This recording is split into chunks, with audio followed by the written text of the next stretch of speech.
and welcome to the Cryptonaut podcast. My name is Mark Storrs, and I'm joined by Mr. Robert Thomas Morphy the second. How you doing, y'all?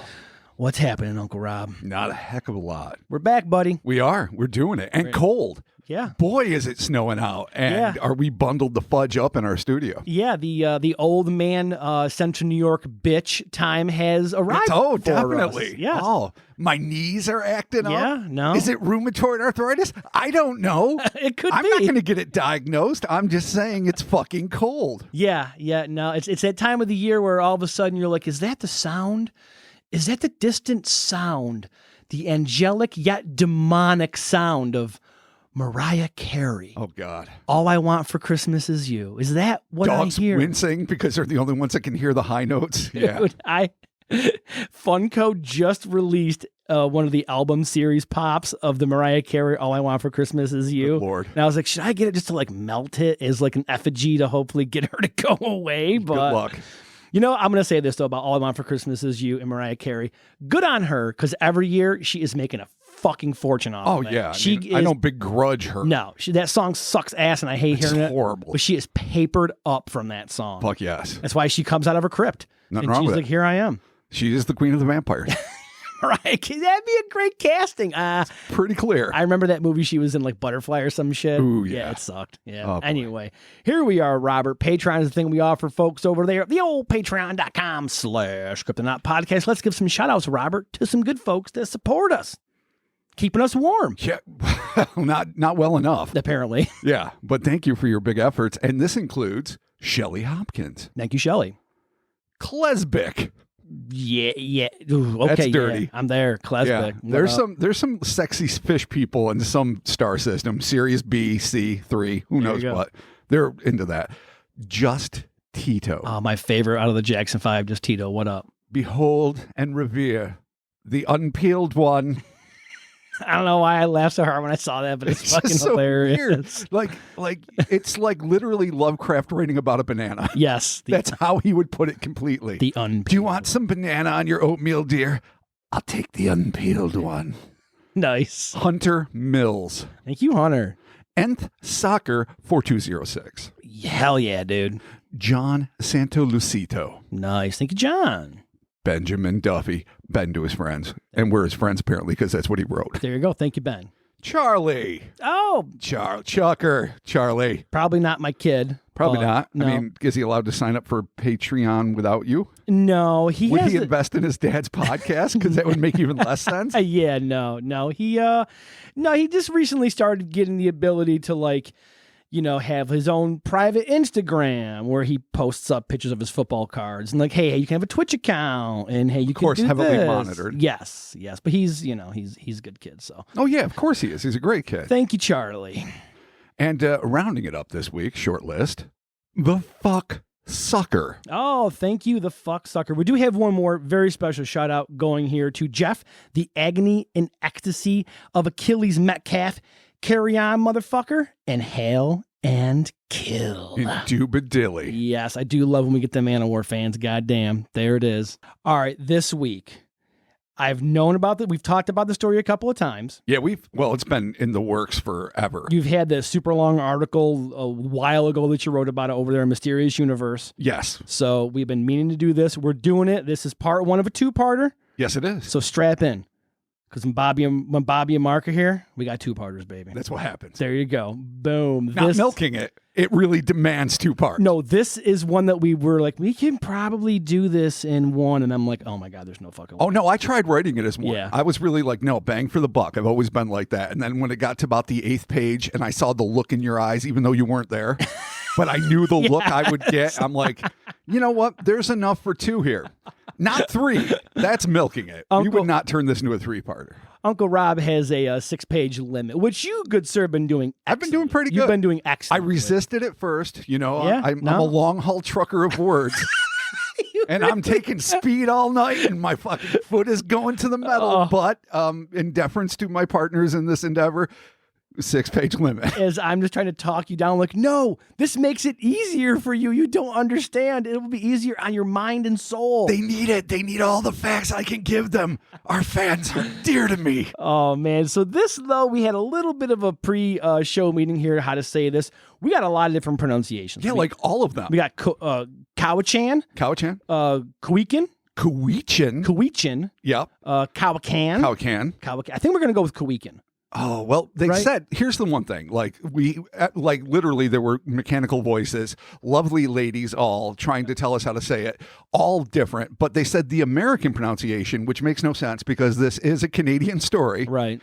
Said it's Cowichan. Cowichan. So I decided I'm going to go with Cowichan. So if it's Cowichan or Cowichan or please let us know.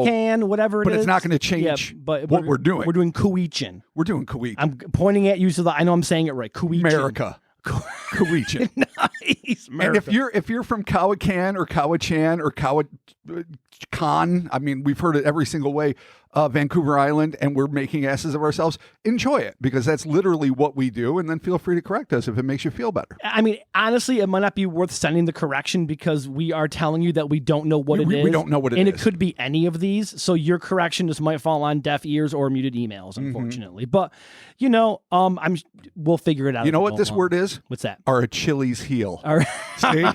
See what we did there? Yeah. Achilles. You can't let us fucking around words. You can't. Achilles, good sir. Achilles. The Cowichan and Cowichan.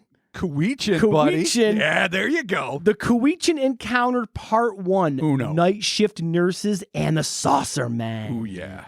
Let's get started with, in the wee hours of New Year's Day, 1970, a group of night shift nurses would bear witness to a peculiar, I nailed it. You I did. I didn't say peculiar. I really wish you did, but it's still great. And evidently incapacitated flying saucer piloted by a pair of bizarre humanoid beings in what would become one of the strangest events in the history of Canadian UFO research, one that would forever alter the lives of those involved. Isn't that the way it is? It is. First, you change Canadian UFO research. You just turn it on its ass. So you have to. And then you change the lives of all involved. I mean, that's a ballsy move for a couple of saucer pilots. Kind of par for what happens with these things there, Robert. So without further ado, let's get started. What I'm excited about is that this is probably, I mean, it's obviously it involves saucer occupants. It's already established, but probably our most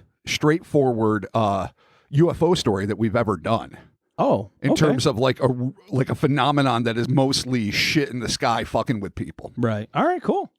But it goes beyond that, obviously, because we don't just deal with machines here. Unless, of course, those machines are robots, because they're fucking awesome. There you go. That digression is long enough. All right. Good, sir. Though the title of this episode sounds like a saucy cinematic romp that would likely have played in some dingy 42nd Street theater in the mid-70s. That's right. Night Shift Nurses and the Saucer Man. I like it. It is actually one of the most fascinating ufological events in North American history and began, as these things so often do, in one of the last places one might suspect. In this case, a small hospital that was built on Vancouver Island in 1967.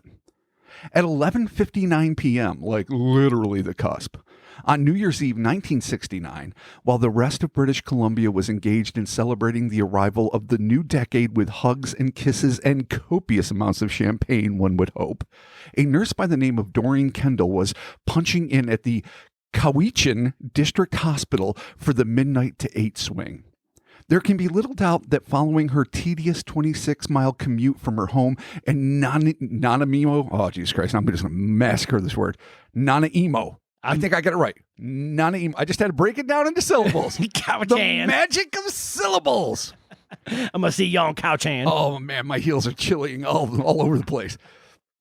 The 26-mile commute from her home, wink, leave it at that she regretted having to miss all of the festivities. But as she shucked her coat and resigned herself to the performance of her duties, Doreen had no way of knowing just how much excitement was in store for her and her coworkers occupying the second floor of the CDH's East Wing. Ever the dedicated professional, Doreen diligently made her rounds in the extended care unit for elderly patients, accompanied by her boss, a registered nurse named Frida Wilson. when at approximately 5 in the morning, she noticed that one of the geriatric patients in her charge was stirring restlessly. Assuming that her aged patient was simply too warm, Doreen pulled back the heavy drapes in the 4-bed room in order to allow a breeze into the ward, while her supervisor attended to the patient on the other side of the privacy curtain near the doorway. As soon as the nurse parted the drapes, she was suddenly startled by a dazzling light. But once her eyes adjusted to the shine, she saw something that would eternally adjust her perception of reality. Doreen described what she saw, quote, "Just as I pulled the drapes, a brilliant light hit me in the eyes. It was still dark outside, but about 60 feet away, right above the children's ward to my left, there was an object so big and bright I could see everything clearly." End quote. That's how it starts sometimes. You're just doing your shit. Next thing you know, boom. You open a window? And you're like, fuck. There's a UFO over the children's ward. Somebody, what do you want with the kids? What are you doing with the kids? Should we tell the kids? Do we tell them? I hope some of them were awake and saw it. I mean, I hope that's what they were there for, to cure kids and maybe take them on a cosmic odyssey, bring them back. Cure kids. I mean, I'm all about it. Don't get me wrong. I'm on team cure kids, but I mean, I'm not nothing against the oldsters in the East Ward, but they've had their day. They've lived their good Canadian lives. All right, well, Save the kid. Let's see what happens with these aliens and these kids. Doreen would go on to nothing, for the record. At least that is part of the record. I figured. Doreen would go on to describe the unusual hovering object itself, which she claimed was slightly above her and approximately the width of 5 or 6 windows in the nearby children's ward. So she got an idea for the size. Yeah. Okay, cool. This speculative measurement would put the diameter of the quote-unquote Saturn-shaped disc at about 50 feet. Wow. So not fucking around. No, that's not an Econo UFO. No, that's pretty big. Nurse Kendall gave a detailed description of the vehicle, quote, "The object was circular and had what I guess you would call a top and bottom. The bottom was silvery, like metal, and shaped like a bowl. There was, a string of bright lights around it like a necklace. The top was a dome made of something like glass, and it was lit from the inside, and I could see right into it." This is a classic UFO. Jetson style, dude. Except with a little Saturn rim. Yeah, I like how you get the glass dome on top. Oh, it's like pure 50s gold. Yeah. Like Harryhausen could have animated it. Could be Forbidden Planet. I mean, neither one of those is exactly it, but it's really close. Right. As if they weren't bizarre enough, Doreen claimed that she could make out the shapes of 2 masculine and evidently masked figures standing within the bubble atop the craft. One of the quote-unquote men seemed to be positioned behind the other and appeared to be a little smaller than the closer one, although that might have been an issue of perspective, in all fairness. Right. Both of these beings were, according to Doreen, facing to her right, looking away from the hospital.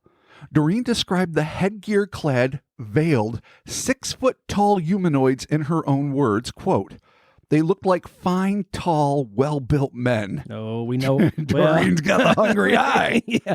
Hungry eyes. Yeah, I did it. I sing Hungry Eyes. I love it. Yeah, there you go. They were dressed in tight-fitting suits. Uh-oh. Snug around the crotchal region. Sexy I made now. that part up. Tight-fitting suits of the same material that covered their heads.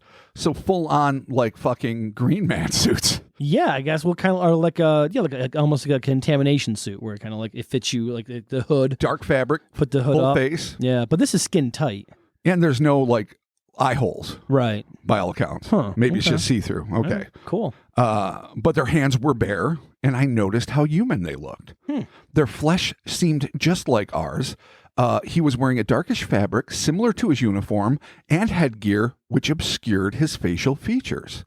So I'm seeing, like, I don't know. I can't help headgear, it. Like, I mean, I'm a little bit like the Cloud People baldies, but with a little more tech. Like you know how the Cloud People, like fucking Lando Calrissian's like guards, they were bald and they had those like built-in headsets on either side of their domes. Lobot. You name them. Yeah, I don't know. They were like the security force and like part of like the administration. So imagine that, but like with like a 50s, 60s, right, like cheap jack sci-fi motif where they basically like took 6 different model planes and like glued it all on and like weird shit so it looked like fucking like a Millennium Falcon's ass end. Yeah, I'm curious to know what exactly the headgear like looked. I mean, I drew a picture of them, but it's still my imagination saying what it is rather than what it really is. I mean, who knows? It could be sleek and clean, but in my mind, it's like a jumble fuck all as a 1969, 1970, sci-fi horror film would have portrayed it in my mind anyway. Cool. So, at this point, Doreen observed that the odd craft was tilting toward her. As it leaned forward, she spied 2 knee-high stool-like protrusions behind the entities, and she also noticed what she described as an instrument panel, which looked as if it was made from a chrome-like metallic substance. The panel, which consumed almost half of the space inside of the UFO and loomed up practically to the peak of the dome.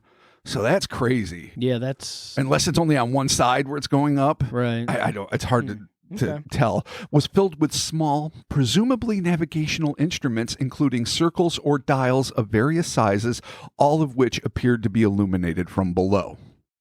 Even more intriguingly, the larger being standing closest to the front of the transparent bubble seemed to have his attention consumed by the devices before him, forcing the nurse to speculate as to whether or not they were experiencing some kind of engine difficulty. Oh no, the fucking thrusters bailed on him. Fucking a sputtering shit show from the stars, dude. Fucking ran out of gas, dude. We ran out of gas. Doreen would later speculate that the reason she was so enthralled by this allegedly extraterrestrial technology was due to the fact that she came from a long line of racing car aficionados, and that she was always interested in automotive and other mechanical devices. All right, fair enough. I was going to say for a second, like, all right, Jerry was a race car driver. I get it, but right, big difference. But she's a gearhead. But she's looking at it like mechanically, and that's her scene. Then she's going to pay attention. I because of my job and the mechanical shit that I work on all the time, I'm always like enthralled by stuff like that. It makes sense. Just because you're like looking at it and you're like, oh, how the fuck do I tear that apart? And what can I get new pieces for it? Can I order new stuff from Grainger for this piece of equipment? See, that must be exciting. I mean, I love living in a world you know, where that shit exists and makes our lives better. I look at that stuff and I'm like, can I get the fuck away from it immediately? This is giving me hives. I don't want anything to fucking do with you. Mark, fix this. I cannot have it. I was somewhere, I forgot what, I think I was at the local middle school for one of Charlie's Pop Warner practices, and there's like an air handling unit, and they had like a motor on it. I'm like, oh, is it a ball door motor? And I started looking at it. I'm like, I need to do something else. Like, I need to stop. I'm not at work. I can't be worried about these goddamn motors anymore. Robert, continue. I love that they thrill you. So this is Doreen speaking now. The man in front was staring at the panel as if something very important was going on, and I wondered if they might have had some mechanical trouble. I even thought they might have landed on the roof of the hospital and then had trouble taking off. Maybe because I'm so mechanically minded, but I suspect they were having mechanical trouble and had stopped to make repairs, end quote. So again, her assumption is that they're facing a difficulty, and that even though their faces are obscured by a fabric of sorts and gear, they seem to be pretty adamant, like with the gears and the whatnots, that like they chose a really interesting place to stop. If they chose, well, it's true. That's the fascinating thing. Maybe they didn't. Yeah, I mean, that's probably the last place you want to bust down, where there's people that are basically incapacitated in there. Right. So you're bound to have some eyewitnesses. They can clearly see you. I mean, at 5 a.m, you have to presume most of them are sleeping. Right. And there's not, well, I mean, I'm sure there was night owls then as there are now, maybe not as many, but yeah. But you're taking a chance, like, unless of course you really are there, or in case, you're scanning for like indigenous pop technology that you can somehow cultivate, pirate, and refab, whatever you want to call it, to make your systems work better. Sometimes you just... A hospital might have the best technology 1969/1970 could provide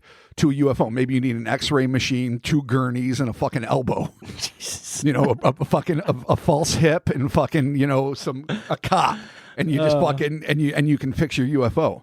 So you go there.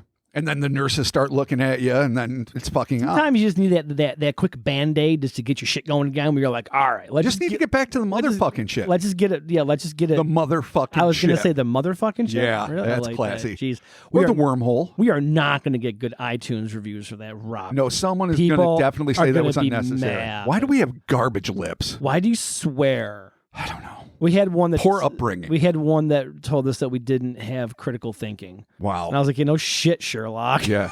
Welcome to the fucking show. No doubt. We got to send you an award immediately. Yeah. Three cookies and a participation. Congratulations. Yeah. Here's a dildo and a CD. Enjoy. Oh, boy. All right. Let's All right. So the UFO's in trouble, and so are we. Interestingly, as the nurse stood enthralled by the strange vessel floating before her, she would later claim that she had no sense of fear during the unusual encounter, only one of curiosity and calmness. Quote, I never felt so peaceful in all my life. I wish I could have talked to them. I was completely oblivious to anything else and felt no fear. In fact, I would have loved to have gone for a ride, and if the men had spoken to me, I would have answered quite naturally. Oh. She's down. She's down for riding. Dude, she's down for she fucking wants to chill. tooling with the pistons. That is not a sexual metaphor. She wants to fix the shit. And she's also down for touching their dicks. She is grease down gears. like a clown Charlie Brown. Doreen wants on that ship. I mean, good for her, everything in man. it. You know what? She should do what she wants to do. And I admire her for it. Good for her. You know what that's called? Spunk. That's right. Yeah. God bless Doreen. Doreen Kendall, you're a saint. And if you're still alive, I hope you're not offended. we might have to look up your Facebook profile later. We'll see. And it's an inside joke. Oh, my God. Yeah, we're the expert at vetting people. All right. As if on cue, or perhaps by psychic connection, the smaller entity raised its head and slowly turned towards Doreen. Oh, shit. Although his face was concealed, she felt as if this being were staring directly at her. Doreen described this harrowing interlude, quote, he seemed to look right at me, but I couldn't see his face. It was covered by a darkish material that looked softer than the rest of his suit. I'm sure he saw me because then he touched the other man on the back. He's just like, dude, hey, Phil. Check it out. Don't look now. Dude. She's checking you out, bro. Dude. No, bro. Eyes. Bro, look at her. She's a hot night nurse. Oh, God, bro. Once Doreen's presence had been brought to the larger alien's attention, he began engaging in what seemed to be evasive maneuvers. He's like, fuck. He's in a dedicated relationship. He doesn't have time to start something with Doreen. He's like, we've been spotted. Oh, fuck. They're like, oh, no, they totally see us. At that moment, they realize our entire ship is visible. They didn't know before that. Yeah, well, it's a They're funny like, thing. Oh, like, no. UFO nauts are all the time, like, shocked that someone could see them. Like, yeah. They're just so cocksure no one can see. Or like weird fairy type people that are like in the middle of a supermarket, like testing cantaloupes for ripeness. And when someone like looks at them twice, they're like, hey, that dude's fucking looking at me. What the fuck? Or maybe my cloak. Where's my cloak? They might not realize that whatever, if there is a cloak involved, a cloaking technology that all of a sudden it's not working, like, and then they're like, oh no. They have eyes on us. They're fucking Terry. We're screwed. Just to keep it kinky, the entity reached down and grabbed what Doreen described as a lever with a ball on top. Jesus Christ. Which is literally like the most rudimentary form of joystick. Like all fucking sexual innuendo, that's fucking Donkey Kong, that's Pac-Man. That is like 40 years ago technology. I don't know where it stands for aliens, but obviously this is 70, so maybe they were cutting edge. I mean, but a big stick with a ball at the top is like so foundational. It's a universal controller, honestly. It's amazing that something that could have the ability to be piloted by, we'll discuss what these things could be later, I guess. Anyway, I just love that it's just that and nothing else, which she would later compare to a joystick on an airplane, again, fundamentals, that stuck out of the floor of the craft. Doreen described what she speculated to be the UFOnaut's effort to beat a hasty retreat, quote, when he did this, the man in front touched down and took a hold of something like a lever beside him. I'll never forget how deliberately he did it. He pushed it back and forth, and the saucer, or whatever you'd call it, started to circle slowly, still close to the building in an anti-clockwise direction. End quote. So first I want to apologize for saying lever. I'm always interchanging those two, so that's just my bad. Vague. Indeed. There you go. Words. Walk. Hey, there's an Ellen walk. All right, fucker. Walk.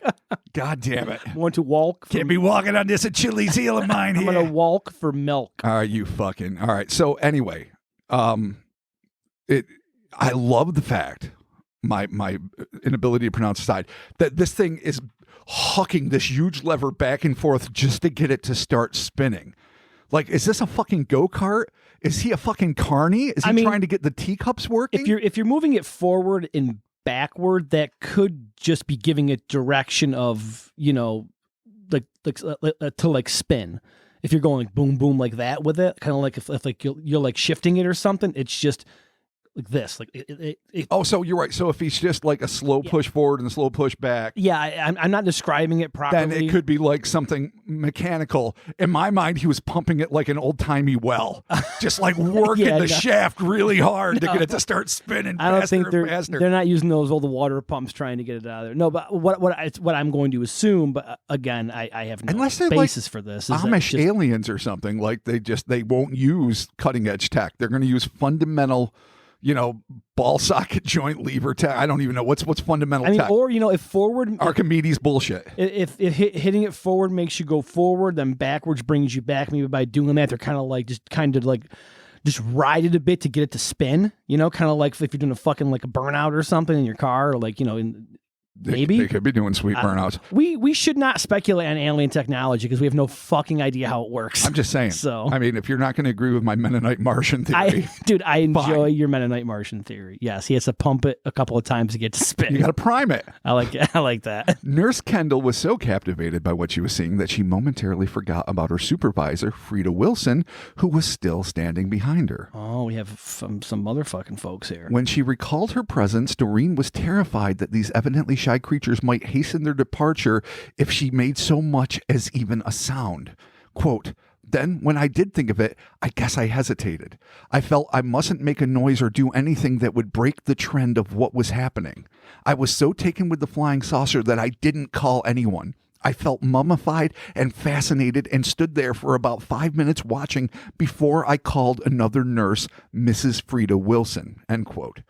It was then that Doreen silently waved her superior over to catch a glimpse of the astonishing vehicle and its ostensibly unearthly occupants before they disappeared. Quote, Doreen continued, "When it started to pull away, I realized no one would believe me, and I ran and called Mrs. Wilson to come and look. She asked, 'What on earth is that?' And I said, 'It's a flying saucer.'" Oh, so we have some corroboration here. We have 2 witnesses. To the saucer. Okay. Yes. All right. There could be more. Oh, well, yes. Okay. There's going to be plenty more. Let me assure you, a plethora. Oh, I like it. But the hospital's not even done witnessing. Okay. Yet. All right, cool. Frida later described the same event from her perspective. So now we're going to Frida Wilson, the superior nurse's perspective. Nice. "I noticed Miss Kendall standing at the window and wondered what she was looking at. In fact, I was just going to see when she beckoned to me, and then I saw this great big light over the patio outside of the children's ward.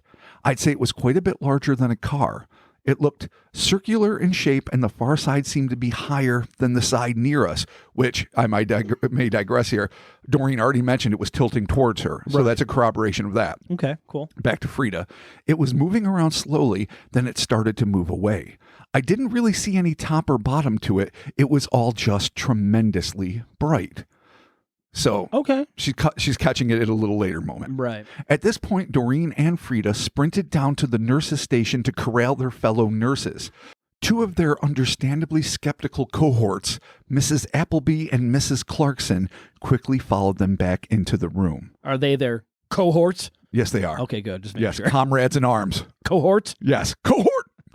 The quartet of nurses rushed to the window, but by this point the hovering vehicle had moved far enough away from the hospital so that the allegedly extraterrestrial pilots were no longer visible. But the abnormal self-illuminated object was still in plain sight. Frida confirmed Doreen's assertion that the UFO was over 5 window panes in length and added that she saw a red light at the base. All of the nurses agreed that the spinning ship was completely silent. The nurses watched as the disc-shaped craft slowly drifted off on a southeasterly course, disappearing behind the grove of trees bordering the facility, just as 2 additional nurses arrived, missing the entire show. Oh, late to the party, man. At this point, one of the nurses, whose identity is surprisingly difficult to discern considering how well documented this case is, raced down the corridor and into a lavatory on the other side of the building and allegedly watched as the UFO rotated 5 times, then shot off like a streak. Oh, Oh, so it did. Maybe your idea is right with the old pump here. Yeah. Kind of get it pumping like slingshot, like boom, and then just takes off. Man. You gotta get the oil into the engine, the gasoline. yeah. You gotta get that You running gotta through get the the oil tubes. into the. Jesus Christ, I don't know anything. I don't even. If the world relied on me for even an ounce of its mechanical goodness, then we would be an agrarian culture, and then we'd be double fucked because I can't grow anything either. If the world relied on me for anything other than monster reports, we're all fucked. No, you are not wrong. You gotta get the gas into the engine, man. Yeah, that's how the combustion happens. No, I'm how the pistons fire, dude. Total pro. Dude, I'm gonna get you working on cars in no time. Don't worry. Oh God. As mind-boggling as it is to have so many medical professionals observe an estimated 50-foot flying saucer gyrating over a hospital, there are some UFO skeptics who have pondered why Frida, I think it's Frida, who was the second witness on the scene, didn't also see the humanoids in the craft, and whether or not this is indicative of some sort of disingenuousness in Doreen's account. This seems ludicrous considering that there were 3 additional eyewitnesses, stumbled much, who were present and confirmed the reality of the flying saucer soaring around the hospital. Doreen, however, dismisses the skeptic's doubts as a simple matter of timing. Quote, I think Mrs. Wilson must have come in just a bit too late. After the thing circled 4 or 5 times, it started going away further along the roof of the children's ward, and I couldn't see inside of it either. So she's just saying, yeah, a second later, and I didn't see the folks either. The fine, strong, masculine specimens that they were. Yeah, them hunky space dudes. They really are. Yeah. Come on. Tight fitting suits. God damn. Tall, slender You boys. boys know how to rock it. Yeah. We're just going to hit the gym after we fix up the UFO. There you go. Oh, the guys are checking us out. Private again. Biff. Private Biff. I said primate Biff. Oh, I said private. That's your pecs and the fucking gas line. Other researchers have pointed out that in the vast amount of in-flight flying saucer sightings, a large percentage of them indicate that stationary or hovering UFOs seem to emit considerably less light than those in flight. Doreen was the only one of the 4 eyewitnesses to see the object before it began its revolutions. So if the aforementioned hypothesis is true, and I'm dubious on that myself, then the excess illumination given off by the spinning disc might have obscured the pilots by the time Freda and the others, Jesus Christ, is it fuck it. F-bomb got to the window. This, of course, is merely speculation. All right. Well, all right. Yeah.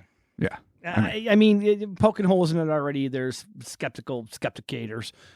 Skepticators. Yeah, go read your Skeptics magazine. Jesus Christ. Yeah, that's right. You know what? We're both Michael Shermer. We're both buying a dictionary and a thesaurus before the next pod, and we are going to fucking do homework. Oh no, part 2 is gonna be a shit show. Oh my God. Part 1's our as opposed. As opposed. All right. The Monday following the strange sighting, Doreen claimed that the experience had left her with no anxiety at all, just that same placid feeling she had felt during the encounter. She also dismissed what she knew would be the inevitable scoffing that would come from local skeptics and claimed that this event had only cemented her previously held belief in UFOs and alien life forms. Quote, the reason I was so terrifically interested was because I always believed there were unidentified flying objects, but now I am absolutely convinced. So that's interesting. Yeah, that's cool. I mean, it just goes to show you, whatever you bring to the table, it doesn't matter. If you're everyone loves the story of the hardcore skeptic that runs into a Bigfoot or a goblin or a UFO and is like, fuck it, seeing is believing. I'm there now. Yeah. Because that's the kind of character arc that we want to see people make.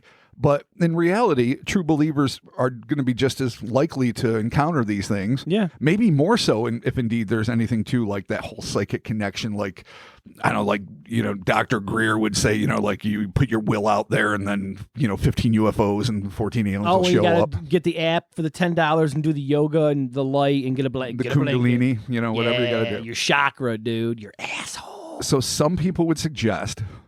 Yeah. Think about that. Your asshole attracts aliens. I mean, why not? Whatever, dude. It really should work exactly the opposite. I mean, hey, whatever you got to do. I've been dealing with this ass for a long time. Dude, same here, dude. It's no pick. And we're all old and got all kinds of fucking shit going on. So there you go. I hope aliens like corn. Yeah, there it is. There it is. Boom. Okay. If it is a psychic connection, though, I've always enjoyed that theory. Oh, I think there is something to it. Like all dismissive bullshit aside, right? And all of us being a little leery about selling apps and whatnot. I do want to think that Stephen Greer is accurate in the sense that Free energy can be ours. We can have really good relationships with higher beings of higher intelligence, I guess, for lack of a better term, and we'll no longer be enslaved to fossil fuels and fucking a minority of super wealthy people. I mean, in a dream world, that's what you'd want. Yeah, but I don't know where the fuck that stands, really. Or this phenomenon is actually being, projected into our mind. That's what I mean by like psychically. It's like a connection that like they're making. You mean like Jung and all those? Yeah, like where it's actually like a psychic phenomenon happening to you, like from the third, planet of Jupiter or whatever. Can you imagine if it really is like? Why would you make people think they're really running into you on a back road or fucking abducted? I do. It is a theory. It is out there, and I do love it. It would be a dick move. Yeah, it might not be. Well, don't make somebody feel like malicious. Something has happened if that hasn't happened. Just talk to them from a distance. Make it like a long distance call. Be like, hey, what's up, Mark? Or you're perceiving them how they want you to, depending on the time period and where you are. So I stand by dick move. All right, cool. So I'm not saying any of that is appropriate, but Doreen believed, and she believed even harder. And I think she has a good take on it. Yeah, she's putting a positive spin on this. She's not letting it ruin her shit. She's not getting all nuts with it. She's like, hey, it is what it is, and I'm here, and I'm Doreen. Let's fucking do it. Frida, however, did not share Doreen's belief in UFOs or her easygoing demeanor in the face of these unknown visitors. There's always one. Fuck. When she saw the abnormal aircraft, the only sensations that rippled through her were a sense of alarm and fear. Could it be that Doreen Kendall's seemingly unnaturally relaxed demeanor in the face of such a fantastic encounter was due to the fact that she was overcome by some kind of hypnotic wave emanating from the ship that gave her a mild euphoric buzz, which she described as a tingling sensation? That's another thing that you can't rule out. That sort of that calming effect, that narcotic effect. The mesmer. Yeah. That, like when Greys, who should be utterly terrifying you and are doing procedures, are like, chill the fuck out. We're not going to hurt you. Cool. It's all good.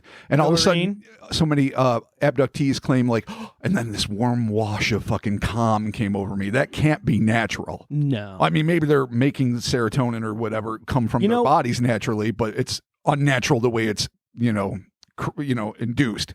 Right.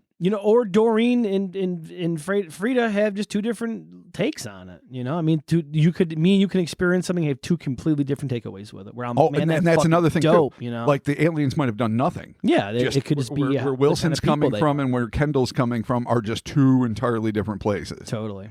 So and maybe it was because the aliens seem more afraid of them than not. Yeah. Who knows? Who knows, dude?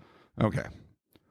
Doreen, wanting there to be an official record of this incredible incident, decided to record it in the hospital's working schedule. This is the entry she jotted down following the event. Quote, at 5 a.m., I saw a flying saucer as low as the 3rd floor of the hospital when I pulled the curtains. There were 2 men or figures in the dome flying towards Victoria. The bottom of the saucer was brilliantly lit and also the dome. New Year's morning. End quote. Just simple it's in your logbook forever now. Yeah, she's charting it. She's like doing a nurse's chart. This is like what Nicole does. She's got 3 corroborators though. There you go. So that's good. A later reconstruction of the proceedings would reveal that Doreen, who admitted to having a poor sense of direction, was mistaken when she suggested that the UFO had flown toward Victoria in her memo. This implied that the flying saucer headed south, when later sightings would confirm that it actually traveled in a northeastern direction, though, of course, it may simply have changed directions when it was out of sight of the original eyewitnesses. Despite Doreen's poor directional judgment, or not, as the case may be, she knew that what she had seen was real, and in the weeks following this odd episode, she found that she had been profoundly affected by her encounter with these ostensibly alien beings. Upon her return to Nanaimo, her visiting brother instantly noticed something was amiss, and she wasted no time in telling him about her experience. Doreen explained how others noticed a difference in her behavior in the days following the incident. Quote, for at least a week after that, I didn't feel quite like my usual self.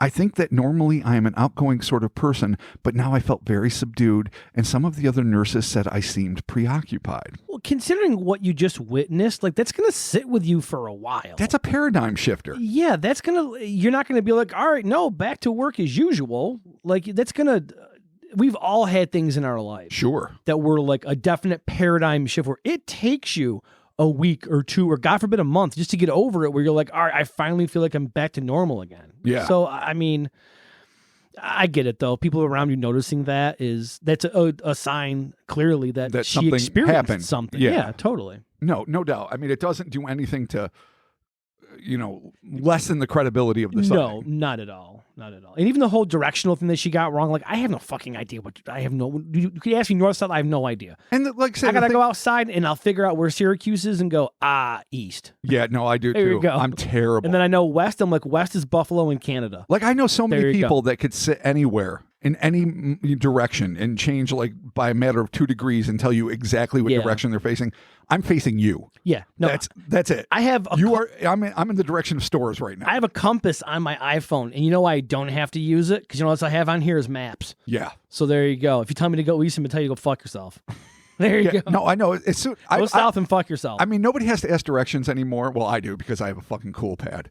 But fucking other people with phones don't have to. But I can't tell you the amount of times in my life, going across country, going on monster hunts, going to Louisiana, going wherever, when you stop and ask someone, it's like, well, you're going to want to head east for a while. And it's like, all right, partner. Yeah, listen. You're going to tap those brakes right the fuck now. Because that is not something that works for me. If the sun's setting and or rising at this moment, then you're wasting your words. Dude, I hate that. I in my job, they'll say, okay, on the east side of the tank. I'm like, why don't you say left or right, motherfucker? Yeah. Because we're standing here, left or right. Help Which a brother out. Yeah, let's not get into this east-west bullshit, all right? We're not traveling long What's distance. up, Magellan? Jesus Christ, I'm just trying to fix this shit. Oh, God, we sound like total assholes. We really do, but it's because we're idiots. Yeah, I mean, I'm directionally fucking not functional, so there you go. I can't do it. You know what this is? This is really the pod where we reveal all of our failings. Yeah, it is. It's good. It's good to finally share it. Yeah, this is good therapy. We are not good with directions. No. That's why I have maps. We usually save this kind of ignorance for Patreon. Yeah, no, there will be more ignorance on Patreon. Believe me, with the stories I've selected, we've got some ignorance. Okay. Alrighty. Soon after, Doreen regained her composure, and her hospital routines were quickly reestablished. But even though Doreen and her cohorts' lives resumed relatively quickly, they would not be the only Vancouver Islanders who would have an alleged run-in with alien technology that wintry day. As the hours went on, there would be other completely unrelated eyewitnesses that would seem to corroborate the fact that there was an anomalous object soaring in the skies above Vancouver Island on January 1st, 1970. Before we delve any deeper, I think it warrants noting that these events happened over 40 years ago, in this case over 50 years ago, because the original article that I took this from 10 years ago, 11 years ago or so. Long before the genesis of the current information age and disinformation age, in which we are all entrenched. While word of mouth remains one of the most effective means of communication, it is by no means the swiftest. And in the days before cell phones and the World Wide Web, information moved at a more leisurely pace. So as surprising as it may seem to us citizens of the 21st century, news of this astonishing UFO encounter did not officially break until the following week, when the story was published in the Cowichan Herald on January 7th, 1970, under the title, Another Saucer Sighted, this time within 60 feet. Oh, that's an interesting. All right, well, but again, given the time, newspapers, reporters, it's understandable. It's not going to be like, breaking news, here we got UFOs. And it might have to filter, too, because even though Doreen writes it down in the notes slot, maybe they're not talking about it a lot. Maybe the other, women that witnessed it are like, I don't want to be associated with this bullshit. I might have seen something, but I saw something bright in the sky. I don't know about your goddamn aliens, Doreen. I don't know what's going on here. Right. So who knows why or how long it took. But what this does seem to indicate pretty clearly, and this is sort of a known fact, is that Vancouver Island is kind of a hot spot for UFO activity. We'll be doing a little bit in the next episode with something that transpired in 1964 briefly. Okay. Just to touch upon it, but we're not going to worry about that right now. It's just know that this isn't the only time this one, 24 to a little longer hour flap. Right. It's just one of the main ones that has, happened. Okay. Surely information in the form of rumor and hearsay can spread like a virus in an airplane, but most folks in the area wouldn't even have their first inkling of these events for days. This fact would seem to make the plethora of eyewitnesses who came forward over the course of that eerie New Year's Day all the more credible. The first set of witnesses to come forward before the tale of the nurses, thank you, nurses and the euphonauts hit the presses was a truck driver and his wife who were driving home following a rowdy New Year's Eve celebration. The husband, whose name is evidently in the official report on the case but not in the public record, at least anywhere I could find, admitted to having a few drinks at the party but insisted that the experience he and his wife had left him cold sober. According to their account, the married couple were driving home at approximately 5 a.m. when the trucker insisted that he and his wife had seen a brilliant white light, which he described as being as big as a house, quote unquote, hovering just above their home. So a glowing house above your house. And that sounds terrifying. That's not what you want to see when you're coming home hammered at No, 5 in the morning. exactly. And Yeah. you know he's spam hammered. No. Like maybe Janice is a little tipsy, but Earl is fucked up. Yeah, a couple of drinks. Yeah. You know, Earl is. This is 69 to 70. Yeah, he's clearly 18 beers in. Yeah. And he's just like, just fucking struggling. Oh, All my right. God. Okay. Did you leave the light on? God damn it. So, the eyewitnesses further elaborated that the object was ovoid and emitted multiple shafts of light which pointed downward, uniting into a single shaft. The couple later claimed that this convex shape made the UFO look like a child's spinning top. Another classic look. Cool. You know. The pair stared at the anomalous object for just a few moments before it abruptly soared skyward and disappeared from view. While conceding to being slightly buzzed, we know the deal, he emphasized the veracity of his and his wife's account, quote, "I may have had a few drinks, but I know perfectly well that had nothing to do with what I saw, and my wife saw it too." You can be completely fucking plastered and notice shit. Sure. I do it all the time. I don't think I've ever hallucinated on booze. No. But no. I don't think you become like a dead eye fucking crack shot eyewitness if you're shit faced. Obviously, I think No, that but I mean, impedes your ability if to you fucking can- report something. If you're someplace and you're hammered and you fucking see some shit, you can recall a good portion of it. I mean, or at least in my mind, like I've never, thank God, had the DTs or something like that. It's never been a pink elephant scenario. No. Like the whole idea, like someone said, they like, you know, the UFO landed in front of my car and I got out and it's like, you've been drinking, Billy. And it's like, fucking, dude, no, every generic sheriff in every fucking 1950s and 60s sci-fi film. It's fucking stupid. right. That does not make you see aliens. No. Or maybe, you know, in their experience, it does. I don't know. And never in mine. No. I've always So- just went to bed. Like, I'm tired.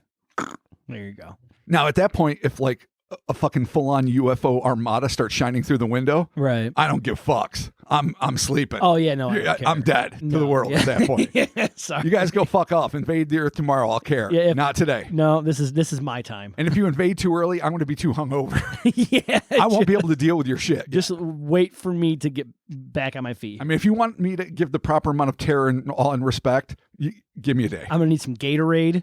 Lots. Yeah, maybe some Pedialyte. You're gonna have to stop at McDonald's and Yeah, eat something dude. greasy. You give me some Taco Bell, that'd be dope. Oh, boy. That'd be real good. At this point, the chronology of events gets a bit garbled, but when rifling through the accounts, it seems that this next alleged sighting occurred later that same morning when a grade school aide named Edith Beeling, along with another aide, 2 students, a teacher, and the school secretary, all claimed to have seen an unusual airborne object above the Alexander Elementary School where they all worked. The group first saw the silently spinning, apparently ring-shaped UFO through the window of the grammar school. So, obviously, it's an elementary school. According to Beeling, quote, "We saw it through the window from inside the school at first, then we rushed outside to get a better look. We were all pretty excited, and I think there was one who was even quite frightened. I felt like ringing the school bell, but decided I had better not. The ring definitely looked as if it was made of some solid substance." So at this point, ringing the school bell is the sound. The ring is the hoop in the sky. Yeah. Some solid substance. It was like a very large, heavy hula hoop, and the material looked like thick, rolled up plastic. It seemed to change in size slightly, perhaps because it was moving up and down, and we didn't have any real idea what size it was, but I'd say a large plane could have fitted into it about 15 fucking times. Jesus. So a large plane too. huge. So I mean, I'm thinking, all right, big enough for like a Cessna to like scoot through. Like that's pretty big, but 15 fucking large. That's enormous. Epic. It's like mothership size. Jesus. Beeling was convinced that the object was hula hoop shaped. She did concede that it was an overcast day and it was therefore difficult to discern with complete assuredness if the gray of the ship was a dull metal or merely the clouds poking through.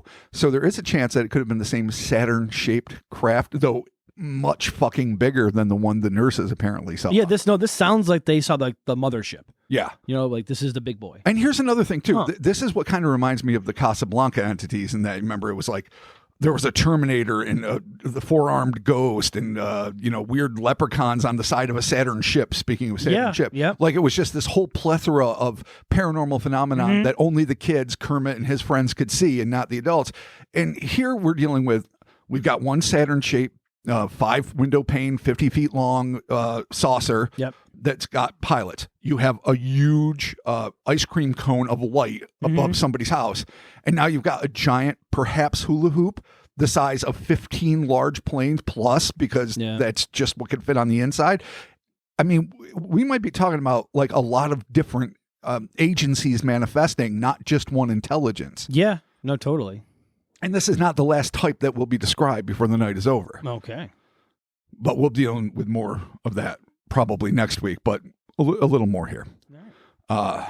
So, regardless of whether or not the craft was ring-shaped, which may have been an illusion caused by the speedily spinning craft, the eyewitnesses all agreed that they were looking at a solid object and not some kind of cloud formation. The sighting lasted approximately 3 minutes before the hoop disappeared from view. The rest of that New Year's Day would prove to be less eventful. That is, until the sun went down. That would be when one of the most noteworthy and frankly frightening sightings in the shocking UFO flap would occur. An event that would come to be known as the Drummond encounter. But as you could probably see this coming, that's some shit that we're going to be saving for next week. Oh, shit. I got to save some spice for next week. Cowichan. Cowichan. Cowichan. Encounter part 1. It was Cowichan. Cowichan. Yeah. Okay. Cowichan. Jesus Christ. Cowichan. All right. I wrote this forever ago. I always pronounced it Cowichan. But I'm an idiot. It's established over and over again. I mean, that's fine. Cowichan makes sense. Yeah. Cowichan is just fun. Yeah. If somebody knows, let us know. And if we ever talk about this again, I will try not to say it wrong. If you're going to let us know, though, just go on Instagram, DM me, and like phonetically say it. Oh, yeah. Like speak it into your phone. Because if you spell it to me, I'm not going to. If you literally write, do it. It's pronounced Cowichan or whatever. We'll be like, you just spelled the word again. This is so easy. On Instagram, shoot me a DM of just like a voice saying it, and we will have it. And we will give you props next week. Hell yeah. The first one to send it gets the props. I can't do 37 shout-outs. Oh, no. For the proper pronunciation. But there you have it.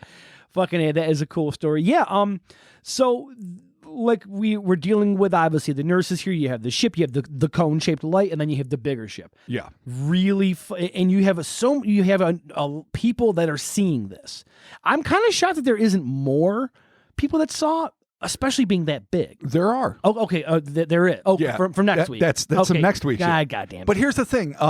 I mean, so it begins at 5 a.m. Right. When not a lot of people are up. And then it continues a little bit into the next day, but then it dies out and then picks up again the next night, which would be New Year's Day night. So it's like a full event. It's a full-on event. Yeah, cool. No, it's a UFO event.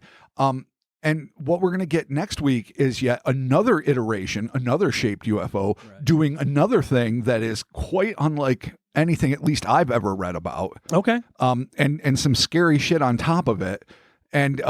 And then different theories, like including the mayor of this town that gets caught up in some shit and has a theory and UFO sightings and all sorts of crazy shit. So this is really a notable thing. And like I say, we probably wouldn't even be dealing with it if Nurse Doreen Kendall hadn't seen 2 humanoids, because we are a monster / alien / robot / fucking something there that's an entity pod. Right. First and foremost, we leave to Rob Christofferson and the great people that deal with straight UFOs to fucking do that admirably. Totally. That field doesn't need us fucking it up. But because of that, it's interesting to kind of spin off into what really is a monumental event, which may or may not be like one impaired ship, assuming different forms and just showing up and then eventually making its way home or wherever the fuck it goes, or a whole plethora of different entities and different technologies that are manifesting for whatever reason in the very, very early days of 1970 over Vancouver Island. And that, to me, the bigger one, the more conspiratorial one, is the one that excites me. Yeah, no, that does sound cool. So come back next week to check that out for part 2. Thank you all so very much for joining us, the Cryptonaut Podcast. Robert, we're on the socials. We are. Myself, you, and Christopher are on the Instas. We are. You can hit us up there. There's the Twitters, and there's the Facebooks, and there's the Instas I said already. And if I don't get back at you right away, don't be offended. I don't have that shit on my phone. That's purely a fucking desktop thing, and I will visit it on occasion. Yeah, no, I try to get back to people when I can, but that inbox is full. So you can find us all there. Hellerspace.com, Cryptonautmerch.com. It's the holidays. Thanksgiving's next week. That's nuts. Isn't that fucking weird? It was just Halloween. Dude, I've been mourning the passing of Halloween like it was a week ago, and now... If I'm looking at the calendar, I think this actually comes out on this is going to come out the 21st. Dude, that means that Halloween is this week when this comes out. Thanksgiving. And we're talking. Yeah, Thanksgiving. Did I say Halloween? Yes, you did. Thanksgiving is coming. Yeah, no, Halloween is when this comes out is that week on the 24th. Holy shit. Damn it, November it's Thanksgiving. flew. Yes. What the fuck? Yeah, but you know what? I mean, if the rest of the winter wants to do that, I can. Dude, it's going to hit January, and it's just going to be it grinds to a halt. Snow. You know what's going to happen? The UFO pilot's going to hit that big lever. Just grate it down. It's going to stop spinning, and suddenly we're going to be in the longest February ever. Oh, dude, February is going to last fucking 30, it always 37 does. months. Oh my God. Sucks. But hey, you know what? The holidays are around the corner. Yeah. Black Friday sales are everywhere, sure, including our merch stores at TeePublic, which you can get to by Hellerspace, or also to CrowdMade you can get to from Cryptonaut Merch. Those links, Robert, are in the description of this podcast. Yes, they Look are. no further, good folks. You'd be a fool to try. Simply click, and you will be blasted off into those locations where you can spend all of your hard-earned money on our print-on-demand products that will be shipped to your house, hopefully in time for Christmas. And if not, it's an after-Christmas surprise. Wow, there it is. Yeah. You just sold me. Clearly, that's where I'm doing all our Christmas shopping. Patreon.com/Cryptonaut Podcast. Check that out. Thank you to everyone that supports us over there. Holy shit, we had a campfire. Yeah, and it was it was so fun. Oh my God, it was so cool. I kind of wish we would record those for posterity's sake, but whatever. We did. That almost ruins. If you recorded it, almost ruins it. It's something that's in the moment. You're there. Yeah. Me and Rob are there. It was super cool. A lot of really fucking cool stories, Agreed. which actually was from a gentleman that we did an early Evil Science and Magic Buddies listener story. Yeah, that's true. So that was kind of cool. So be sure to check that out over there. We do have some more upcoming events over there on the Discord. We do have a date solidified, sort of, in December, which will be announced next week once I talk with everybody, but I'm pretty sure that we're going to be good for it.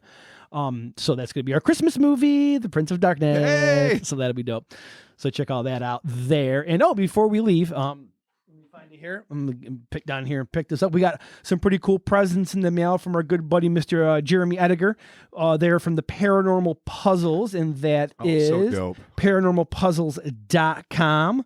You can also check them out on Facebook and Instagram at Paranormal Puzzles. Obviously, Jeremy did some artwork with you, like the Mothman of Cornwall, the Ultra Terrestrials. Yes, and this time he worked with the great Todd Purse, the who great and collaborated powerful Mr. Todd Purse, with many times, super talent, and so it's great to see these two guys partnering up and creating what's going to be a ball of a puzzle to do, no doubt. So yeah, these are available again at paranormalpuzzles.com. Be sure to check it out. We'll definitely put some a picture of this up on the old Instagram. But yeah, man, our good buddy there, our dude Todd Purse doing the art for it. It's super cool, super stoked. It's going to be fun. Totally. Jeremy, thank you so much for sending these to us. We appreciate it. And yeah, again, be sure to check all that out. Links for that will be in the description of this podcast. So there you have it. And there it is, Robert. That's all we got for the folks this week. That's it. There it is. Yeah. We're done. Lots of trip ups. And you know what? Makes us human. Yeah, there you go. Pretty happy about that. Cowichan. Yeah. Cochan. Kochang. Kachowan. Oh my God. It's gonna be like a really Kichawang. bad Marvel character from the 60s before we know it. Like somebody that would have been like one of like Iron Man's sub nemesis. Yeah. Like Krang the Conqueror. He's big now, dude. I'm pretty sure Kang is like the fucking. If you mean Kang, I think I did. I think no. I added the R. No, Krang is from the Teenage Mutant Ninja Turtles. He was the cool brain from Dimension X. Shredder. And he's a fucking asshole. Definitely conflated those two. Yeah, no, but two of those characters are dope, and I'm pretty sure Kang is going to be the new Marvel big baddie over there happening, the old Marvel universe. But I'll be dipped. yeah, Kang, so of all check people. that out when it fucking happens. And there you have it. We will be talking with you soon. Looking forward to it.